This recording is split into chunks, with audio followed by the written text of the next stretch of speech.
A few weeks ago, I looked at a game called Inside by Playdead. I really enjoyed the game, and I recommend it to anybody who's interested in 2D puzzle platformers. In that same video, I also mentioned that the developer Playdead also created the critically acclaimed Limbo in 2010. Wait, 2010? Is this what it feels like to be old? And I was like, well, I enjoyed Inside, so I might as well try it out and give it a fair chance. And let me tell you, the story is much more confounding than Inside, so obviously, there will be spoilers. Alright, first impressions. Limbo has a similar tone and art style as Inside. The world is completely black and white compared to Inside's world, which has more color. And whether that's a good thing or not, it entirely depends on the person. I think I like it because it really fits the setting of being stuck in a limbo. See what I did there? Just like Inside, you start as a young boy. He wakes up in a dark forest and is drawn to the unknown. And this said forest seems to take place in Australia because holy shit, that's a big spider. Along the way, he finds giant bear traps that'll take him out instantly if he's not careful. Either we're really tiny or these traps are actually huge.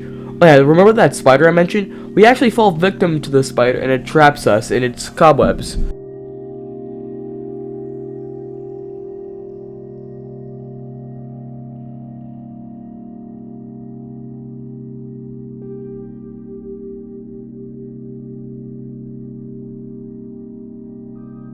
We wiggle out of the cobwebs and it chases us down. We outsmart the spider and manage to escape by crushing it with a boulder. Jump.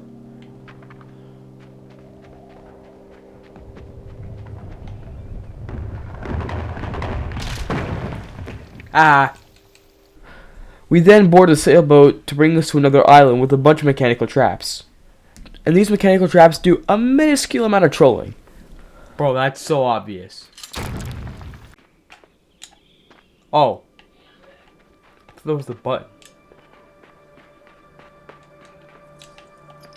Oh, I knew it!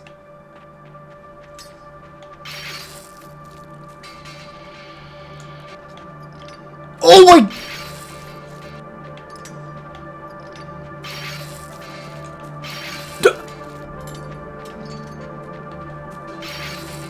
Dude. We see a bunch of older kids that are part of a tribe, and we eventually get chased down by them, and we lure them into their own traps.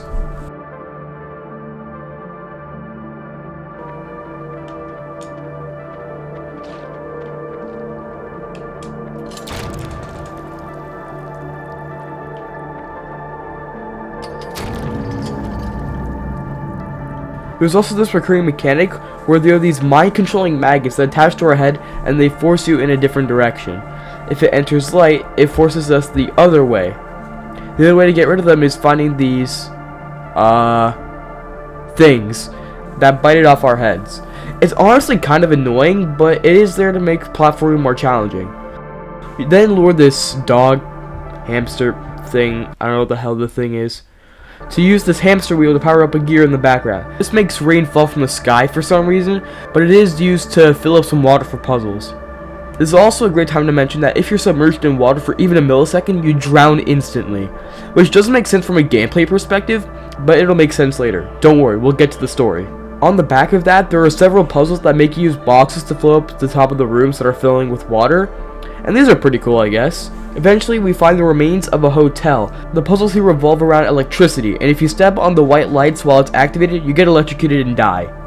After a while, we find a giant mosquito, and when we sneak up on it, we grab onto his leg so it can fly us up to a light, which seems to be the escape of this limbo. But the leg we were holding onto snaps off, and we're forced to continue. After moving on from the hotel, we find the boy in a factory with a bunch of machinery like saws, conveyor belts, and giant gears that are, again, used for puzzles. They also have this mind-boggling gimmick where the gears just rotate the level design completely. It's honestly kind of cool, but the last one has you doing it in pitch black with your only light source being this light swinging back and forth. That part's kind of annoying, but honestly not many games do this, and it's pretty cool actually. After solving a puzzle that involves platforming between conveyor belts mixed with giant boxes that can crush you, you see a young girl at the end. But of course, the stupid maggots. By the time we get back, she's gone. At the 90% mark, there's a gravity switch gimmick with some saws thrown in. And finally, We use this to smash through a glass pane and land in the forest that's very reminiscent of the one we started in. Then we wake up and continue forward. Then we see the girl that we saw in the factory next to a treehouse. We quietly walk up to her, she acknowledges our presence, and the game abruptly ends. Similarly to Inside, this game left many players scratching their heads as they were kicked back to the main menu. We'll talk about the story and its meaning, but let's talk about the gameplay and art style first. The art style has a similar depressing tone as Inside. The world is completely monochrome, and that's all there is to it. As for performance, the PC version maintained 1080p at 60 FPS all the time for me. If you have a bigger monitor, it's possible it can go up to 4K, but again, I don't know for sure. The controls are exactly the same as Inside. You have a jump button and a grab button. For the puzzles themselves, I died over and over again for things that felt unfair or not very well explained. So really the only way to solve these puzzles was just by brute forcing it. I even had to look up a walkthrough for some parts because it was very unclear of where I was supposed to go. I never had this issue with Inside, and when I died in that game, most of the time I felt like I died from my own fault. The only time I had to look up a guide was when finding some of the orbs. Speaking of which, there are a bunch of tiny white eggs which serve as collectibles. I only found 2 out of the 10 of them, because most of the time you don't know where they are and you don't know how to get to them. In Inside, it's a matter of diverting off the main path and you're rewarded with a secret. But apparently finding all of them unlocks the final gauntlet. They have no relevance to the story, so I just completely skipped over them. All those make Inside just the better game for me. But hey, Limbo came out in 2010, and this was Playdead's first ever game. Now back to the story and its meaning. I'm gonna ramble for quite a while, so brace yourselves. First, we have to define both characters we see throughout the game, the boy and the girl. Many people, including myself, think these two are siblings. If we look at the dictionary, the term limbo has 2 meanings. A region on the border of heaven or hell, serving as the abode after death of unbaptized infants who died before the coming of Christ. And definition number 2 claims that limbo is a place/state of oblivion to which persons' things are regarded as being relegated when cast aside, forgotten, past, or out of date. By this knowledge, it is assumed that the boy and the girl have passed away, and now that the boy has to get through his own fears to get to his sister, and when they reach each other, they can both make it out of the limbo and go into the afterlife. As we make our way through our limbo, we see giant spiders, a teenage tribe, lots of water, mind control maggots, and moments of complete darkness. The spider most likely represents his arachnophobia, the teenage tribe represents him being bullied by other kids, the maggots being a symbol of powerlessness while under stress, the water being his fear of drowning due to his inability to swim, which is why we die instantly when we're fully submerged, and the dark rooms being his fear of the dark. These fears loomed over the boy during his lifetime, and he must overcome them to be free from his limbo. See, that's why the game's called that. This also means that areas like the hotel and factory are important landmarks of where something bad went down. The factory suggests that the boy's parents worked in a factory with dangerous equipment and loud noises that scared the boy, which is why we see a lot of giant saws here. The guns in said factory throughout the game could resemble the guns used in World War II, which is backed up by the game's 1920s to 30s feel, which likely means this factory is where they built the guns and tanks during the war. But the most important landmark is the forest. We see his sister twice in the story next to a wrecked treehouse, and smashes into the glass pane in slow motion seems kinda random at a first glance.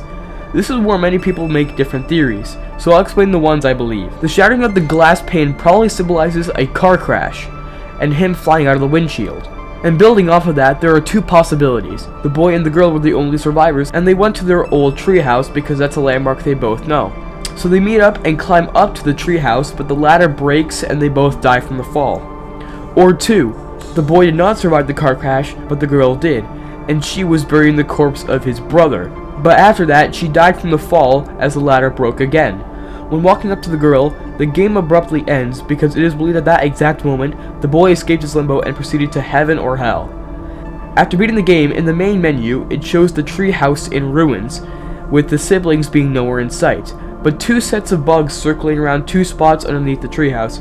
This represents the graves of the siblings. But that's just one theory. Limbo's story can be interpreted however the player desires, but that's just my take on the meaning of it.